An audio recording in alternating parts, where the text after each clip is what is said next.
alaikum dara qaumin mu'minin. Nabi biasanya seperti itu. Atau tadi assalamualaikum ya ahlad diyar minal muslimina wal muslimat wal mu'minina wal mu'minat wa yarhamullahu minal mustaqdimina wal mustakhirina minkum wa inna insyaallah bikum lahiqun. Terakhir salam tadi mengatakan dan kita insyaallah akan bertemu juga.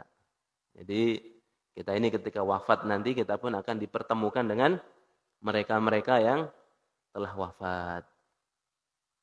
Kemudian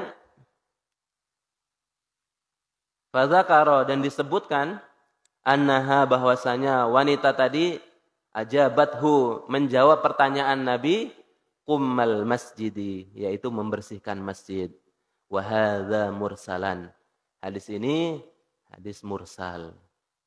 Mursal ini bukan mursal bahasa Jawa. Kalau mursal bahasa Jawa itu kan artinya jelek. Biasanya orang itu kalau orang jelek dibilang itu orang mursal katanya.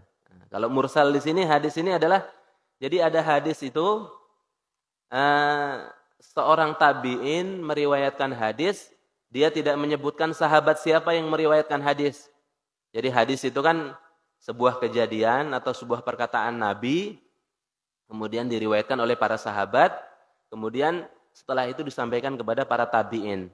Akan tetapi hadis ini oleh tabi'in tadi tidak menyebutkan sahabat siapa yang menyebutkan hadis ini. Tabi'in tadi mengatakan qala Rasulullah sallallahu alaihi wasallam. Rasulullah bersabda, seperti itu saja. Biasanya kan hadis itu dari sahabat siapa? An Abi Hurairah, dari Abu Hurairah, an Abdurrahman ibn Auf, dari Abdurrahman bin Auf. Kemudian an Abi Bakrin Siddiq, dari Abu Bakar Siddiq. Ini tidak. Jadi seorang tabi'in itu selepas sahabat dia meriwayatkan hadis, langsung dia mengatakan qala Rasulullah sallallahu alaihi wasallam. Maka hadis seperti itu dikatakan hadis mursal. Hadisnya disambungkan langsung kepada Nabi tanpa melalui sahabat Nabi radhiyallahu anhum. Maka hadis mursal ini berbeda para ulama dalam menanggapi hadis mursal. Mereka berpendapat sebagian hadis mursal ini boleh dijadikan hujjah. Ada yang mengatakan sebagian bahwasanya hadis mursal ini adalah hadis yang lemah, hadis dhaif. Jadi akan tetapi hadirin jamaah subuh yang dirahmati Allah Subhanahu wa taala. Jadi hadis itu perjalanannya luar biasa. Penjagaan hadis sehingga dikatakan sahih itu luar biasa. Perawi hadis itu harus orang yang takwa, harus orang yang jujur, orang yang punya akhlakul karimah. Kalau ada salah satu perawi hadis diketahui dia pernah bohong sekali saja, maka hadisnya sudah dikatakan dhaif, lemah. Periwayatannya sudah dikatakan dhaif, lemah. Misalnya ada seseorang perawi hadis, bahkan dia berbohong kepada binatang pun sudah dikatakan hadisnya lemah. Dia panggil ayamnya. Kur, kur, kur. Setelah dipanggil, karena biasanya kalau ayam dipanggil kan mau dikasih makan. Ternyata hanya dipanggil, dibohongi ayamnya, tidak dikasih makan.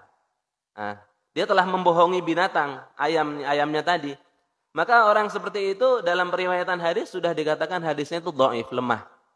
Begitu luar biasa penjagaan hadis ini. Standar kesohihan hadis itu begitu luar biasa. Akan tetapi terkadang itu rawinya dhaif. Rawinya lemah karena ada salah satu cacat tadi. Mungkin pernah berbohong sekali. Atau bahkan orang yang makan di pasar. Kalau zaman dahulu itu kan waroi. Orang mereka itu menjaga sekali warok, kehati-hatian mereka. Jadi pernah kelihatan makan di pasar atau di warung. Itu sudah dikatakan riwayatnya lemah. Dhaif. Begitu luar biasanya menjaga periwayatan hadis. Nah, seandainya kita meriwayatkan hadis mungkin sudah dhaif semua hadisnya. Nah, tapi mereka-mereka yang meriwayatkan hadis itu luar biasa. Terjaga dari segala hal. Bahkan ada orang itu sebagian hadis yang diriwayatkan oleh dia sahih, sebagiannya dhaif. Kenapa? ada seseorang rawi, saya lupa namanya, itu dia sibuk mengumpulkan hadis, sehingga ceritanya dia kurang perhatian kepada istrinya. Istilahnya pembagian waktu kepada istrinya kurang. Jadi begitu sibuknya dia menuntut ilmu, meriwayatkan hadis, sehingga suatu saat kitab-kitab yang sudah dia kumpulkan itu dibakar oleh istrinya. Nah, setelah itu dia agak sedikit gangguan jiwa. Nah, maka rawinya itu periwayatan hadis oleh orang tadi ini dilihat kapan dia meriwayatkan. Setelah dia kena gangguan itu atau sebelum. Kalau sebelum gangguan jiwa maka hadisnya kuat, siqat, sahih. Kalau periwayatannya setelah dia gangguan maka dikatakan hadisnya dhaif. Maka hadis ini dikatakan hadis mursal, yaitu tabi'in yang meriwayatkan tanpa menyebut sahabat siapa yang meriwayatkan hadis. Hadirin dirahmati Allah Subhanahu wa taala. Hanya saja hadis ini menguatkan yang di atas tadi kan sudah ada hadis yang diriwayatkan oleh Imam Tabrani, perawinya adalah Ibnu Abbas radhiyallahu anhuma. Nah, hadis ini menguatkan daripada kisah tadi, yaitu bahwasanya Nabi sallallahu alaihi wasallam ketika ada tidak menjumpai orang untuk menyolati sholat jenazah secara langsung, maka beliau sholat gaib. Kemudian pelajaran berikutnya bahwasanya begitu besar pahala membersihkan masjid, sehingga hadis pertama mengatakan Nabi melihatnya orang tadi sudah di surga. Hadis kedua mengatakan karena begitu besarnya pahalanya, Nabi sampai bertanya, amal apakah yang engkau kerjakan yang begitu besar sehingga engkau diberi derajat yang begitu tinggi di sisi Allah Subhanahu wa taala. Kemudian kalau ada yang menyebutkan bahwasanya dikatakan bahwasanya wanita tadi itu menjawab yaitu kumal masjid, yaitu membersihkan masjid. Kemudian satu hadis Nabi sallallahu alaihi wasallam lagi tambahannya, ikhrajul qumamata minal masjidi muhurul huril ain. Ini juga penguat daripada hadis yang di atas tadi, bahwasanya mengeluarkan kotoran dari masjid itu adalah akan menjadi mahar bidadari. Ruwi'an Abi Qirsafah radhiyallahu anhu annahu sami'a an-nabiy sallallahu alaihi wasallam yaqul ubnul masajid wa akhrijul qumamata minha faman bana lillahi masjidan banallahu lahu baitan fil jannah. Faqala rajulun ya Rasulullah wa hadhihi al-masajid allati tubna fit tariq. Qala na'am wa ikhrajul qumamati minha muhuru huril 'ain. Rawahu At-Tabarani fil Kabir. Jadi diriwayatkan dari Abu Qirsafah radhiyallahu anhu bahwasanya dia mendengar Nabi sallallahu alaihi wasallam bersabda, "Ubnul masajida." Bangunlah masjid-masjid, kata Nabi. Jadi memang kita ini diperintahkan untuk membangun masjid, mendirikan masjid. Wa akhriju al-qumamata minha, tapi setelah kita dirikan masjid, jangan hanya didirikan masjid kemudian tidak dijaga kebersihannya.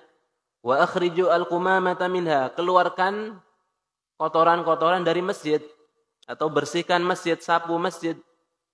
Ada hadis lain mengatakan beri wewangian masjid. Jadi setelah masjid dibangun, kasih wewangian, semprot-semprot wangi-wangian sehingga orang masuk masjid itu suasananya suasana harum. Khusyuk, harum. Nah, jangan sampai kalau kita ini kadang masuk ke mall, di mall itu dikasih wewangian, harum-harum. Tapi masjid kita tidak pernah diberi wewangian atau tidak pernah dibersihkan. Jadi harus kita bersihkan dan kita beri wewangian sehingga orang masuk masjid itu nyaman, senang. Kemudian Nabi SAW melanjutkan, "Faman bana lillahi masjidan banallahu lahu baitan fil jannah." Barang siapa yang membangun masjid lillah karena Allah Ta'ala, banallahu lahu baitan fil jannah. Allah akan bangunkan istana untuknya di surga. Jadi orang yang membangun masjid, Allah akan bangunkan istana di surga. Terus bagaimana kalau saya tidak mampu membangun masjid? Makanya kalau orang Arab itu biasanya kalau dia ngasih donatur untuk bikin masjid, dia tidak mau dibantu oleh siapapun. Jadi Ini masjid khusus saya yang bangun, tidak boleh siapa-siapa. Jadi kalau ada orang mau bantu tidak boleh. Karena dia yakin man bana lillahi masjidan banallahu lahu baitan fil jannah. Siapa membangun masjid, Allah bangunkan rumah di surga. Makanya dia tidak mau diganggu. Maksudnya jangan sampai ada orang ikut campur untuk bangun masjid juga. Tapi ada hadis lain yang mengatakan walaupun bangunan yang kita bangun sekecil sarang burung, maksudnya bukan berarti kita bikin masjid kecil atau miniatur masjid, tidak. Jadi seberapapun yang kita sumbangkan untuk bikin masjid, segitu pun akan dihitung oleh Allah Ta'ala. Misalnya kita hanya mampu 1 sak semen atau setengah sak semen, itu pun akan dinilai oleh Allah SWT. Banallahu lahu baitan fil jannah. Allah akan bangunkan satu istana di surga. Kemudian setelah itu, setelah sabda Nabi SAW seperti itu, faqala rajulun, ada seorang lelaki yang bertanya, ya Rasulullah, wahai Rasulullah, wa hadhil masajidul lati tubna fil tariq. Bagaimana halnya dengan masjid-masjid yang dibangun di pinggir jalan? Jadi masjid itu sebenarnya yang lebih baik, lebih afdol itu bangunannya agak jauh daripada jalan. Sehingga yang pertama terhindar daripada kebisingan, tidak ribut. Biasanya kan kita sedang sholat, kalau pas masjid itu terlalu dekat dengan jalan itu, ada suara motor yang brong seperti itu, sehingga kurang kita dengar bacaan imam atau seperti apa, atau bahkan mungkin mengganggu kekhusyuan kita. Nah, makanya alangkah baiknya masjid itu agak jauh daripada jalan. Sehingga sahabat ini bertanya, ya Rasulullah, bagaimana dengan masjid yang dibangun di pinggir jalan? Qala na'am, beliau mengatakan iya. Wa ikhrajul qumamata minha muhuruhuril ain. Mengeluarkan kotoran daripada masjid yang tadi itu adalah termasuk mahar daripada bidadari. Jadi nanti di surga itu, Kiai Halim dulu pernah cerita, ada seorang mengupas buah-buahan. Jadi surga itu kan kita akan memakan berbagai macam buah-buahan. Ada seorang sedang mengupas buah-buahan, kemudian di dalamnya itu ada ulat buah. Dicungkil ulat tadi, kemudian dia setelah jatuh ulatnya menjadi bidadari. Kemudian ditanya, siapa engkau? Aku adalah kotoran yang engkau keluarkan daripada masjid. Jadi kalau kita suka membersihkan kotoran daripada masjid ini, nanti semakin banyak bidadari yang akan kita beri mahar. Hadirin rahmatullah Ta'ala, satu bidadari saja ini sudah bisa membuat pingsan seorang ahli surga. Apalagi kalau bidadari kita banyak. Jadi katakan nanti di surga itu ketika seorang abid, seorang yang ahli ibadah, dia masuk surga, melihat bidadari maka dia pingsan. Begitu cantiknya bidadari, tidak kuat jantungnya menahan tadi, pingsan. Nah, tapi ada lagi seorang dai, seorang yang suka mengajak kepada kebaikan. Jadi kan ada abid, ada dai.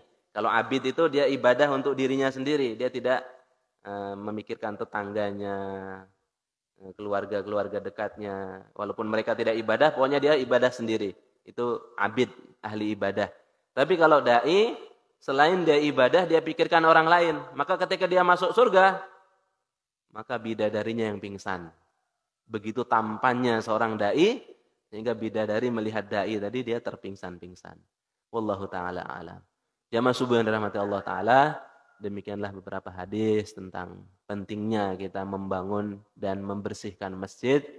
Nah, insya Allah ketika kita melihat ada kotoran di masjid, kita pungut, kita masukkan ke kantong kita. Kalau kita belum mampu langsung keluar, kita ambil, masukkan kantong kita, entah sehelai rambut atau seekor binatang yang mati tadi, ada burung-burung yang mati, kita masukkan. Makanya semua ada hikmahnya. Yang Allah ciptakan tidak sia-sia, ada hikmahnya. Wih, di masjid banyak burung-burung ini, bikin kotor masjid. Berarti ini peluang untuk kita. Peluang untuk kita membersihkan, mengambil, dan kita jadikan sebagai mahar bidadari nanti di akhiratnya Allah Subhanahu wa taala.